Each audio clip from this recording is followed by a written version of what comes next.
ओम शांति। आज 16 अगस्त 2021 की साकार मुरली। आज बाबा ने कहा, मीठे बच्चे सब बातों में सहनशील बनो, निंदा स्तुति जय पराजय सब में समान रहो, सुनी सुनाई बातों में विश्वास नहीं करो। प्रश्न, आत्मा सदा चढ़ती कला में आगे बढ़ती रहे, उसकी सहज युक्ति सुनाओ। उत्तर, एक बाप से ही सुनो, दूसरे से नहीं। फालतू परचिंतन में, बाह्य बातों में अपना समय बर्बाद ना करो तो आत्मा सदा चढ़ती कला में रहेगी।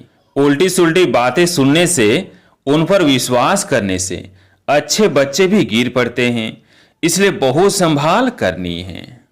ओम शांति।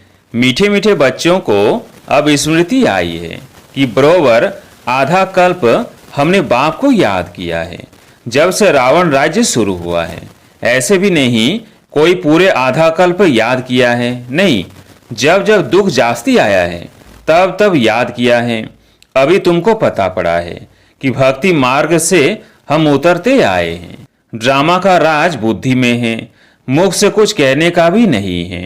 हम उनके हो गए, इसलिए जास्ती ज्ञान की दरकार नहीं।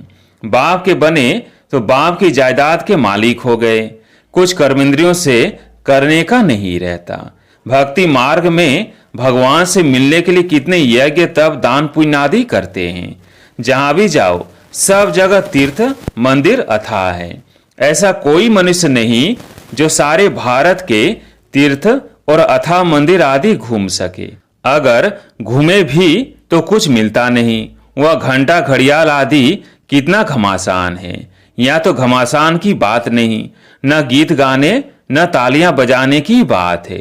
मनुष्य तो क्या क्या नहीं करते हैं, अथाह कर्मकांड है। यहाँ तो तुम बच्चों को सिर्फ याद करना है और कुछ भी नहीं। घर में रहते सब कुछ करते, सिर्फ बाप को याद करना है। तुम जानते हो अभी हम देवता बनते हैं, यही दैवी गुण धारण करना है। खान पान भी शुद्ध होना चाहिए। 36 प्रकार के भोजन तो वहां मिलेंगे। यहाँ साधारण रहना है, न बहुत ऊंच न बहुत नीच। सब बातों में सहनशीलता चाहिए।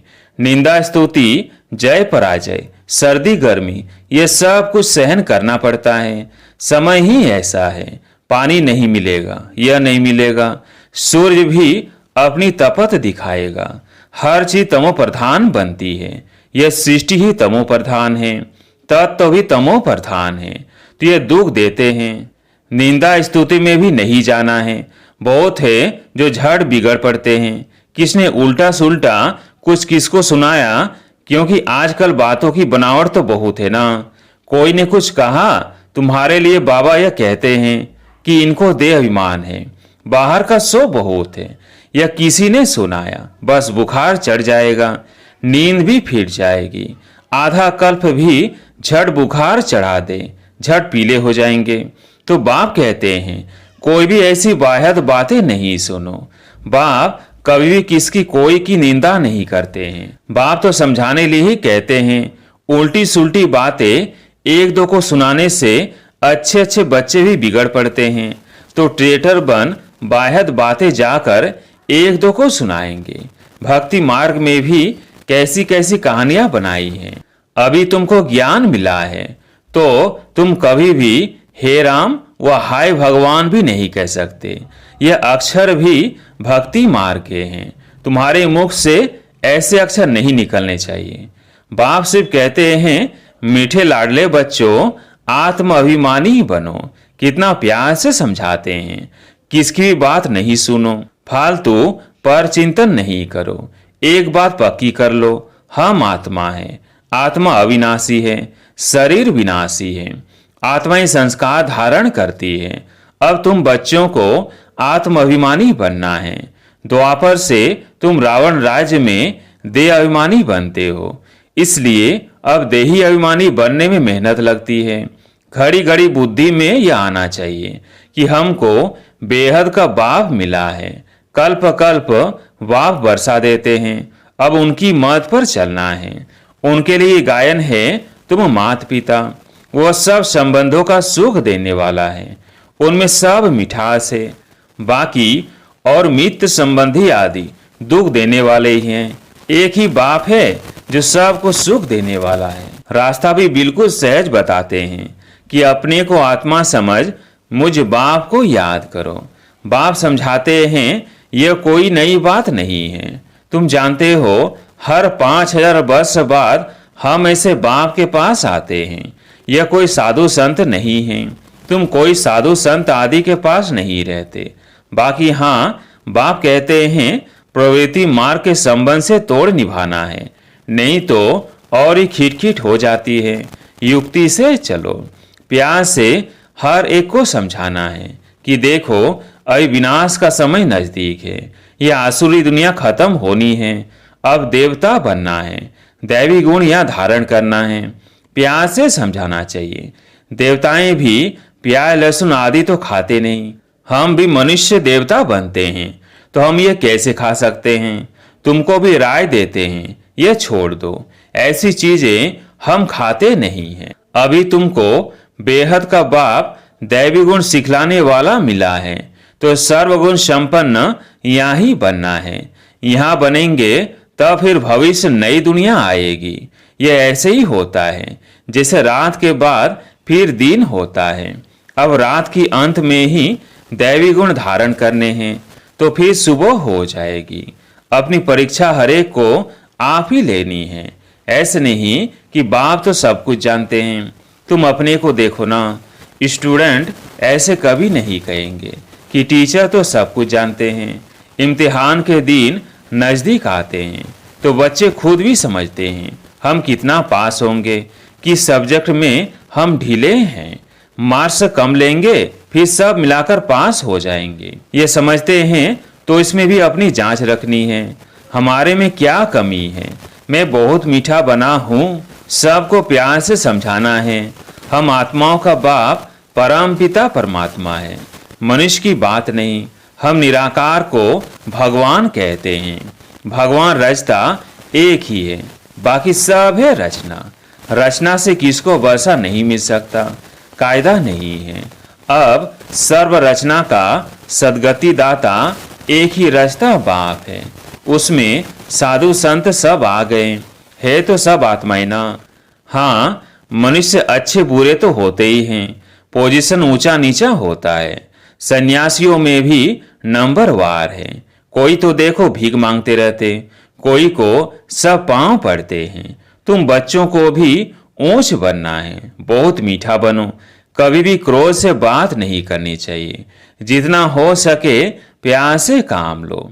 कहते हैं बच्चे बहुत तंग करते हैं, सो तो आजकल के बच्चे हैं ही ऐसे। प्यार से उनको समझाओ। दिखाते हैं कृष्ण चंचलता करता था तो उनको रस्सी से बांधते थे। जितना हो सके प्यार से समझाना है, या तो हल्की सजा देनी है। बेचारे अबोध है, समय भी ऐसा है। बाहर का संगदोष बहुत खराब है।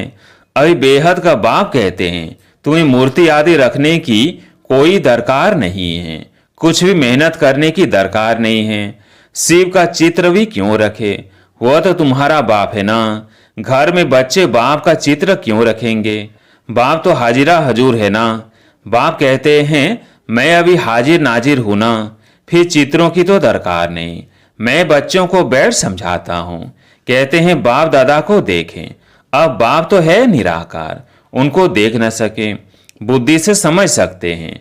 बाप कहते हैं मैं इनमें प्रवेश कर तुमको नॉलेज बैठ देता हूँ, नहीं तो कैसे आऊं? कृष्ण के तन में कैसे आएगा? सन्यासियों में भी नहीं आ सकता हूँ। मैं आता ही उनमें हूँ जो पहले नंबर में था, वही अब लास्ट नंबर में है। तुमको भी अभी पढ़कर फिर पहले नंबर में जाना है। पढ़ाने वाला तो एक ही है जिसको ज्ञान का सागर कहा जाता है। तुमको ज्ञान बहुत अच्छा मिलता है। तुम जानते हो शांति धाम हमारा घर है, सुख धाम हमारी राजधानी है, दुख धाम रावण की बादशाही है। अब बाप कहते हैं मीठे मीठे बच्चों, अपने घर शांति धाम को याद करो, सुख धाम को याद करो, दुख धाम के बंधन को भूलते जाओ। ऐसे और कोई कह न सके, न वो जा सकते हैं। ड्रामा के बीच से वापस कोई भी जा न सके। यह जो कहते हैं फलाना ज्योति जो समाया, वह पार निर्वाण गया, एक भी जाता नहीं है। सबका बाप अथवा मालिक एक ही परम पिता परमात्मा है। वह सब आशिकों का एक ही मासूक है। वह जिस्मानी आशिक मासूक एक दो को याद करते हैं, बुद्धि में चित्र आ जाता है, एक दो को याद करते रहेंगे, खाना खाते रहेंगे, याद करते रहेंगे। वो तो है एक के आशिक मासूक। तुम जन्म जन्मांतर के आशिक हो एक मासूक के। तुमको और कुछ भी नहीं करना है, सिर्फ एक बाप को याद करना है। उन आशिक मासूक के सामने चित्र आ जाता है, बस उनको देखते देखते काम भी ठहर जाता, फिर उनका चेहरा गुम हो जाता है और काम करने लग पड़ते हैं। इसमें तो ऐसे नहीं है। आत्मा भी बिंदी, परमात्मा भी बिंदी है। अपने को आत्मा समझ बाप को याद करना है, इसमें ही मेहनत है। कोई भी ऐसी प्रैक्टिस करते नहीं है। आत्मा का ज्ञान मिला अर्थात आत्मा को रियलाइज किया, बाकी रहा परमात्मा, वह भी तुम जानते हो। बाबा आकर यहाँ भ्रिकुटी में बैठते हैं, इनकी जगह भी यहाँ है। आत्मा कहाँ से भी चली जाती है मालूम नहीं पड़ता है। उनका मुख्य स्थान भ्रिकुटी है। बाप कहते हैं मैं भी बिंदी हूँ, इसमें आकर बैठा हूँ, तुमको पता भी नहीं पड़ता है। बाप तुम बच्चों को बैठ सुनाते हैं, तुमको जो सुनाते हैं वो हम भी सुनते हैं। समझानी तो बिल्कुल राइट है। दैवी धर्म वाले जो होंगे वो झट समझ जाएंगे यह राजधानी स्थापन हो रही है। पहले स्थापना और फिर विनाश भी होगा। और कोई धर्म स्थापक ऐसे नहीं करते हैं, वह सिर्फ अपना धर्म स्थापन करते हैं, फिर वृद्धि को पाते। यहाँ तो जो जितना जितना पुरुषार्थ करते हैं उतना भविष्य में ऊंच पद पाते हैं। तुम भविष्य 21 जन्मों के लिए प्रारब्ध बनाते हो, तो कितना पुरुषार्थ करना चाहिए। और है बहुत सहज, योग भी है सहज, जिससे तुम्हारे विकर्म विनाश होते हैं।